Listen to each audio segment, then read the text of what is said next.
नमस्कार, धर्म ज्ञान के दर्शकों का स्वागत है। मैं हूं आपके साथ कविता राणा। आदिवासी समाज से आने वाले किसी व्यक्ति को देश के सर्वोच्च पद पर पहुंचने में 75 साल लग गए।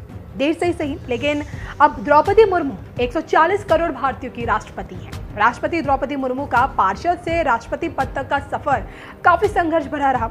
अब न सिर्फ देखिए देश की दूसरी महिला राष्ट्रपति हैं वो, बल्कि आजाद देश में पैदा होने वाली पहली राष्ट्रपति भी हैं और आदिवासी समुदाय से आने वाली पहली महिला राष्ट्रपति भी हैं। और आज राष्ट्रपति द्रौपदी मुर्मू देश के जिस सर्वोच्च पद पर आसीन है, उसके पीछे उनकी मेहनत, जनता का साथ और अपनों का सहयोग तो है ही।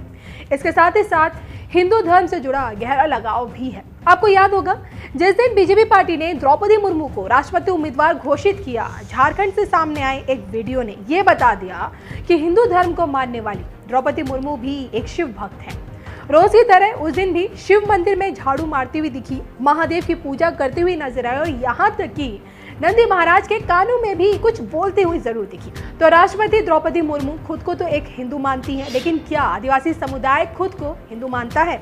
ये सवाल इसलिए क्योंकि द्रौपदी मुर्मू के राष्ट्रपति बनने के बाद आदिवासियों ने एक बार फिर से अपने लिए अलग धर्म कोड की मांग तेज कर दी है। जी हाँ, आपने सही सुना।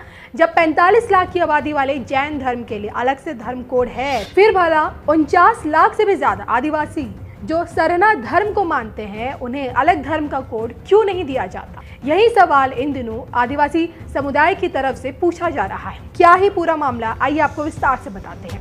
दरअसल हिंदू बहुल भारत में आदिवासियों का एक बड़ा तबका ऐसा है जो खुद को हिंदू नहीं मानता। जी हाँ, इनमें झारखंड के आदिवासियों की आबादी सबसे ज्यादा है। ये लोग देखिए खुद को सरना धर्म का बताते हैं। सरना धर्म, ये लोग जो प्रकृति की पूजा करते हैं, ये लोग खुद को प्रकृति का पुजारी बताते हैं और ये किसी ईश्वर या फिर मूर्ति की पूजा नहीं करते। ये लोग देखिए 3 तरह की पूजा करते हैं। इनकी पहली पूजा धर्नेश यानी कि पिता की पूजा, दूसरी पूजा सरना यानी कि माँ की पूजा और तीसरी प्रकृति यानी कि जंगल की पूजा। इनका नव वर्ष भी देखिए सरहुल त्योहार से शुरू होता है। प्रदेश के मुख्यमंत्री हेमंत सोरेन भी ये कह चुके हैं कि आदिवासी कभी भी हिंदू नहीं थे और नहीं है। इसमें कोई कंफ्यूजन नहीं है। हमारा सब कुछ अलग है और हम प्रकृति की पूजा करते हैं। अब आपके दिमाग में ये सवाल जरूर आ रहा होगा कि ये धर्म कोड क्या है? जी हाँ, तो आपको ये जरूर बता दें कि जनगणना रजिस्टर में धर्म का एक अलग सा कॉलम होता है। इस कॉलम में देखिए अलग अलग धर्मों का अलग अलग कोड होता है, जैसे कि हिंदू धर्म का 1, मुस्लिम का 2, क्रिश्चियन धर्म का 3 और ऐसे देखिए सरना धर्म के लिए अलग कोड की मांग हो रही है। अगर केंद्र की मोदी सरकार सरना धर्म के लिए अलग से कोड की मांग को मान लेती है, तो फिर देखिए हिंदू मुस्लिम की तरह सरना भी एक अलग धर्म बन जाएगा। तो 80 के दशक से सरना धर्म कोड की मांग हो रही है और सोरेन सरकार तो देखिए अपने लेवल पर सरना धर्म कोड का बिल पास कर चुकी है। और जब ये बिल देखिए खास तौर पे झारखंड विधानसभा से पास हुआ था, तब बाकायदा सरना समुदाय से ही आने वाले मुख्यमंत्री हेमंत सोरेन ने ये तक कह दिया था कि इससे आदिवासियों को पहचान मिलेगी और उनकी संस्कृति और धार्मिक आज़ादी की भी रक्षा की जा सकेगी। हालांकि देखिए अब ये बिल केंद्र सरकार की तरफ से लटका हुआ है और अभी तक मोदी सरकार की तरफ से इसे हरी झंडी नहीं दिखाई दी गई है। तो अब आप ये समझ गए होंगे कि भारत का आदिवासी समाज आखिर क्यों खुद को हिंदू क्यों नहीं मानता है। एक बात और जो आपको ये जानना जरूरी है वो ये कि संविधान की नज़र से अनुसूचित जनजाति यानी कि आदिवासी समुदाय हिंदू है, लेकिन बहुत से ऐसे कानून हैं जो हिंदुओं पर तो देखिए लागू होते हैं, लेकिन आदिवासी समुदाय पर नहीं। हिंदू विवाह अधिनियम 1955 हो या फिर देखिए हिंदू उत्तराधिकारी अधिनियम 1956, भरण पोषण अधिनियम 1956 हो या फिर संरक्षिता अधिनियम 1956, ये कानून हिंदुओं पर तो पूरी तरह से लागू होते हैं, लेकिन आदिवासी समाज पर नहीं। ऐसा इसलिए क्योंकि आदिवासी समाज में शादी हो, तलाक हो या फिर उत्तराधिकारी को लेकर देखिए अपने अपने रीति रिवाज और परंपराएं हैं।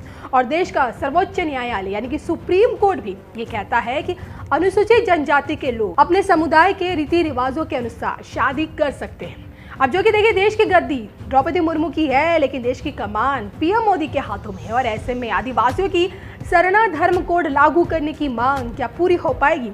इस पर आप लोगों की क्या राय है, कमेंट करके जरूर बताएगा। और इसी के साथ आपको छोड़े जाते हैं राष्ट्रपति द्रौपदी मुर्मू के एक ऐसे दमदार भाषण के साथ जिसने दुनिया में तहलका मचाया हुआ है।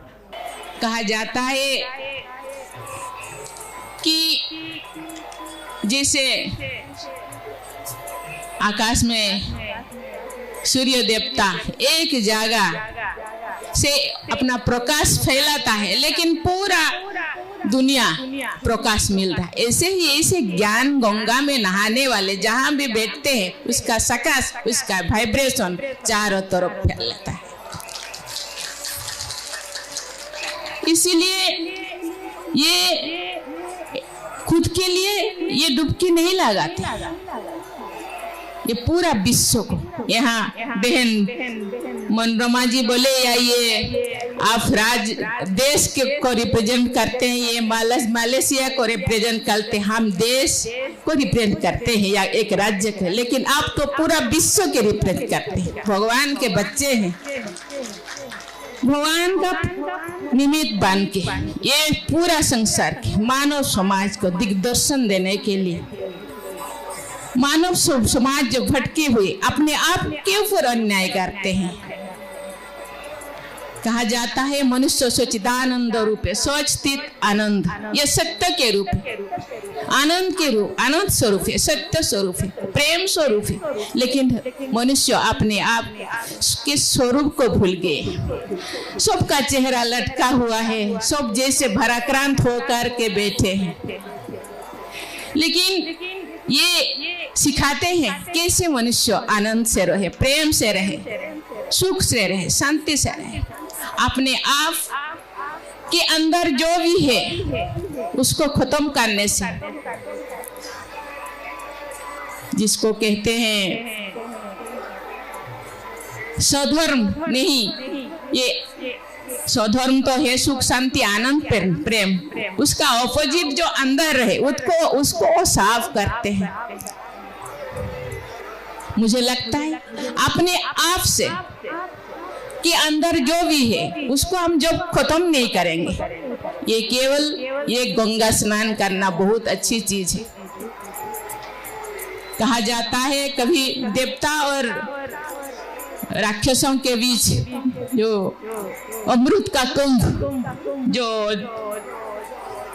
लड़ाई में थोड़ा गिर गया था, सागर मंथन के टाइम जब अमृत का कुंभ निकल करके जो तो थोड़ा बहुत अमृत यहाँ गिर गया था। लेकिन मुझे लगता है अंदर में जो अमृत है उसको मंथन करके निकालना है, विष जो है उसको फेंकना है। अंदर में ये तो देवता और राक्षस अंदर ही है, अंदर में जो समुद्र है इस समुद्र को मंथन करना है और मंथन करके विष को फेंकना है, अमृत को, अमृत के रस को अपने अंदर और दूसरों को भी बांटना है। यही तो करना है, यही तो कर रहे हैं ये लोग। आज पूरा विश्व भर ब्रह्मा कुमारी पूरा विश्व को सुख शांति आनंद प्रेम के लिए, न्याय के लिए